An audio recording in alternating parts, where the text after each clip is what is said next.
Достар, дерт көп, денсаулық біреу. Дертке ем, арнамызға жазылыңыздар да, денсаулықты бірге сақтайық. 31. Алмада сорбит деп аталатын қант бар. Ол кей адамдардың ішегінде қиын сіңіріледі. Бұл іш кебуге, ауырлыққа, тіпті іштің өтуіне әкеледі. Ас қорыту жүйесі әлсіз адамдар үшін бұл шынайы қауіп. 32. Гипотиреозбен ауыратын адамдарға алма абайлап берілуі керек.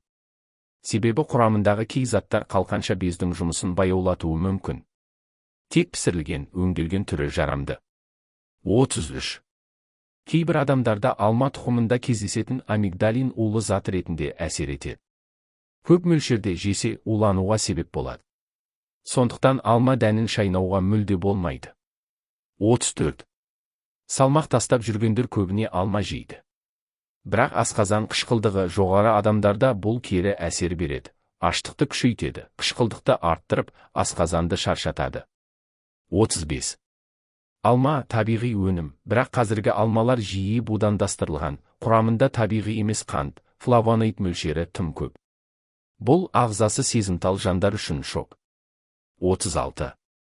Жүрек дерті бар адамдарға калий мен магний мөлшері шектелуі керек. Ал кей алмаларда калий тым көп.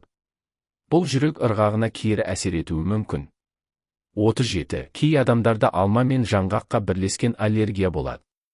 Бұл ағзаның бірден иммундық реакция беруіне, демікпе, ісік, бөртуге себеп болуы мүмкін. 38. Алманы шайнау тіс протезі бар адамдар үшін қиын. Ал шайналмаған алма асқазанда ауыр сіңеді. Мұндайда тек ұсақталған, пюре түрінде жеген дұрыс. 39. Қант алмада табиғи болса да көп жеген жағдайда қан құрамындағы инсулинге әсер етеді. Сондықтан инсулин резистенттігі барларға абай болу қажет. 40. Кей адамдар алмадан кейін ауызды ашыту, қышу сезінеді. Бұл ауыз қуысының аллергиясы. Әсіресе көктемде тозаңға сезімтал кезде байқалады.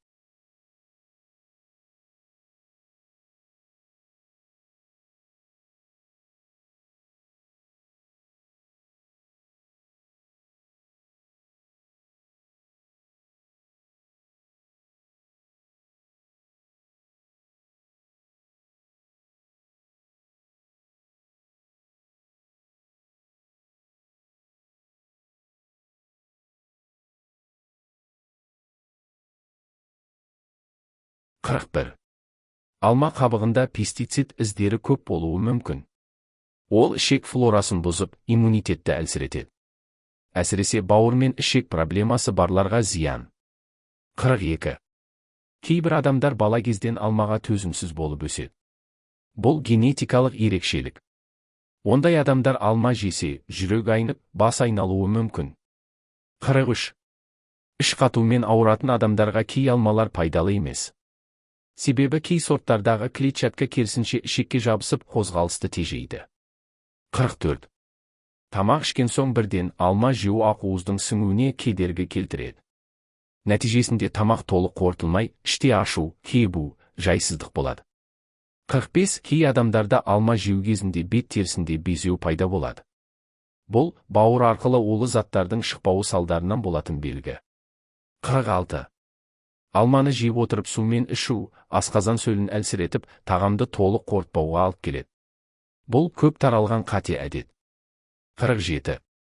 Диета ұстап жүргендер алма арқылы жиі аштық сезеді. Себебі қандағы қан тез көтеріледі де, қайта түсіп, аштықты күшейтеді. Бұл денсаулыққа да, психикаға да зиян.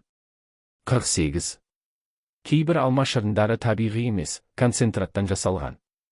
Онда шекер тым көп, ешқандай дәрумен қалмайды. Диабет, семіздік, бүйрекке қауіп төндіреді. 49. Алманың құрамындағы оксалат заты кей адамдарда бүйрек тасы түзілуін жылдамдатады. Егер тасқа бейім болсаңыз, алма шектелуі тиіс. 50. Жалпы алма пайдалы жеміс, бірақ әр адам үшін пайдасы бірдей емес. Кез келген өнім сияқты, оны мөлшер. 41. Алма қабығында пестицид іздері көп болуы мүмкін. Ол ішек флорасын бұзып, иммунитетті әлсіретеді. Әсіресе бауыр мен ішек проблемасы барларға зиян. 42. Кейбір адамдар бала кезден алмаға төзімсіз болып өседі. Бұл генетикалық ерекшелік. Ондай адамдар алма жесе, жүрек айнып, бас айналуы мүмкін. 43. Іш қатумен ауыратын адамдарға кей алмалар пайдалы емес. Себебі кей сорттардағы клетчатка керісінше ішекке жабысып, қозғалысты тежейді. 44. Тамақ ішкен соң бірден алма жеу ақуыздың сіңуіне кедергі келтіреді. Нәтижесінде тамақ толық қорытылмай, іште ашу, кебу, жайсыздық болады. 45. Кей адамдарда алма жеу кезінде бет терісінде безеу пайда болады. Бұл, бауыр арқылы улы заттардың шықпауы салдарынан болатын белгі. 46. Алманы жеп отырып сумен ішу, асқазан сөлін әлсіретіп, тағамды толық қорытпауға алып келеді. Бұл көп таралған қате әдет. 47. Диета ұстап жүргендер алма арқылы жиі аштық сезеді. Себебі қандағы қан тез көтеріледі де, қайта түсіп, аштықты күшейтеді. Бұл денсаулыққа да, психикаға да зиян. 48. Кейбір алма шырындары табиғи емес, концентраттан жасалған. Онда шекер тым көп, ешқандай дәрумен қалмайды. Диабет, семіздік, бүйрекке қауіп төндіреді. 49. Алманың құрамындағы оксалат заты кей адамдарда бүйрек тасы түзілуін жылдамдатады. Егер тасқа бейім болсаңыз, алма шектелуі тиіс. 50. Жалпы алма пайдалы жеміс, бірақ әр адам үшін пайдасы бірдей емес. Кез келген өнім сияқты, оны мөлшермен және 31. Алмада сорбит деп аталатын қант бар. Ол кей адамдардың ішегінде қиын сіңіріледі. Бұл іш кебуге, ауырлыққа, тіпті іштің өтуіне әкеледі. Ас қорыту жүйесі әлсіз адамдар үшін бұл шынайы қауіп. 32. Гипотиреозбен ауыратын адамдарға алма абайлап берілуі керек. Себебі құрамындағы кей заттар қалқанша бездің жұмысын баяулатуы мүмкін. Тек пісірілген, өңделген түрі жарамды. 33. Кейбір адамдарда алма тұқымында кездесетін амигдалин улы зат ретінде әсер етеді. Көп мөлшерде жесе улануға себеп болады. Сондықтан алма дәнін шайнауға мүлде болмайды. 34. Салмақ тастап жүргендер көбіне алма жейді. Бірақ асқазан қышқылдығы жоғары адамдарда бұл кері әсер береді. Аштықты күшейтеді, қышқылдықты арттырып, асқазанды шаршатады. 35. Алма табиғи өнім, бірақ қазіргі алмалар жиі будандастырылған, құрамында табиғи емес қант, флавоноид мөлшері тым көп. Бұл ағзасы сезімтал жандар үшін шок. 36. Жүрек дерті бар адамдарға калий мен магний мөлшері шектелуі керек. Ал кей алмаларда калий тым көп. Бұл жүрек ырғағына кері әсер етуі мүмкін. 37. Кей адамдарда алма мен жаңғаққа бірлескен аллергия болады. Бұл ағзаның бірден иммундық реакция беруіне, демікпе, ісік, бөртуге себеп болуы мүмкін. 38. Алманы шайнау тіс протезі бар адамдар үшін қиын. Ал шайналмаған алма асқазанда ауыр сіңеді. Мұндайда тек ұсақталған, пюре түрінде жеген дұрыс. 39.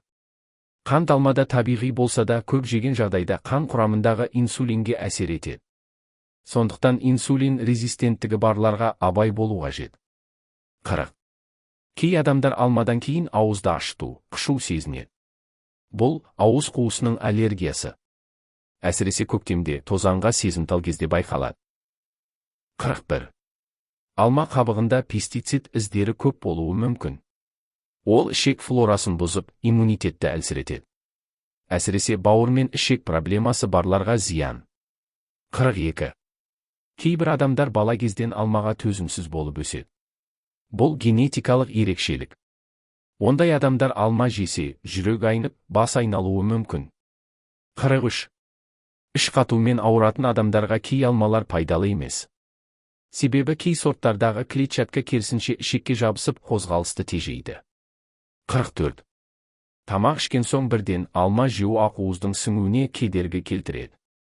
Нәтижесінде тамақ толық қорытылмай, іште ашу, кебу, жайсыздық болады. 45. Кей адамдарда алма жеу кезінде бет терісінде безеу пайда болады. Бұл, бауыр арқылы улы заттардың шықпауы салдарынан болатын белгі. 46. Алманы жеп отырып сумен ішу, асқазан сөлін әлсіретіп, тағамды толық қорытпауға алып келеді. Бұл көп таралған қате әдет. 47. Диета ұстап жүргендер алма арқылы жиі аштық сезеді. Себебі қандағы қан тез көтеріледі де, қайта түсіп, аштықты күшейтеді. Бұл денсаулыққа да, психикаға да зиян. 48. Кейбір алма шырындары табиғи емес, концентраттан жасалған. Онда шекер тым көп, ешқандай дәрумен қалмайды. Диабет, семіздік, бүйрекке қауіп төндіреді. 49. Алманың құрамындағы оксалат заты кей адамдарда бүйрек тасы түзілуін жылдамдатады. Егер тасқа бейім болсаңыз, алма шектелуі тиіс. 50. Жалпы алма пайдалы жеміс, бірақ әр адам үшін пайдасы бірдей емес. Кез келген өнім сияқты, оны мөлшермен және өз ағзаңызды ескере отырып тұтыну қажет. Денсаулығыңызды тексерусіз алмаға сеніп қалмаңыз. Достар, дерт көп, денсаулық біреу. Дертке ем арнамызға жазылыңыздар да денсаулықты бірге сақтайық.